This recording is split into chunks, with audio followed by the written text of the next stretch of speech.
Take a good look at these. Every single one of these characters was made by me, sitting at my laptop. And the best part is, I didn't spend a single dollar on them. So today, I'm going to show you exactly how you can create your own AI avatar for free, step by step. And make sure you stick around till the end, because I'm also going to give you a little hint about what I'm making for next week's video. Trust me, you're going to want to see that one. Alright, let's get into it. But before we start, if you haven't watched my last video on free text-to-speech tools, go check that out after this video. I'll leave the link in the description. Now, let's create your avatar. First, open ChatGPT. Just type in a simple prompt saying that you want to generate an image. This basically tells ChatGPT that you're about to give it a detailed prompt for the character. And don't worry about writing everything yourself. I've put a master prompt in the description below. Just copy it, paste it into ChatGPT, and then change the details you want. The prompt covers pretty much everything: the character's age, gender, hair, eyes, clothes, art style, and a lot more. For example, if you want an anime character like mine, you can keep the word anime in the prompt. But if anime isn't your thing, just remove that word and keep the rest of the prompt as it is.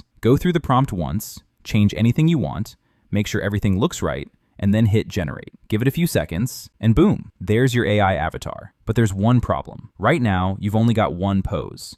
And if you're planning to use this character in videos, you're obviously going to need more than one. That's where Google Flow comes in. Open Google Flow and get everything ready to generate your different poses. Write this and wait for Flow to confirm. Once confirmed, then upload the avatar you just created as your reference image. Now, I've also added a bunch of ready-to-use pose prompts in the description, so you can just pick the pose you want, copy the prompt, paste it into Flow, and generate it. And there's one important thing here. Before you generate, make sure you select Nano Banana Pro as the model. You can definitely experiment with the other models, but from my testing, Nano Banana Pro gave me the most consistent results for keeping the character looking the same. Hit generate, wait for it, and now you've got your character in completely different poses. You'll probably notice that the images have backgrounds as well, but honestly, that's not a big deal. You can remove those backgrounds pretty easily, and that's basically it. You've now got your own AI avatar, completely free, with multiple poses that you can actually use in your videos. But what if you want to take this one step further? What if you want to make this avatar actually talk, move, and have its own voice? Well, that's exactly what I'm going to show you in next week's video. So if you don't want to miss that, make sure you're subscribed. And yeah, that's it for today. I'll see you in the next one.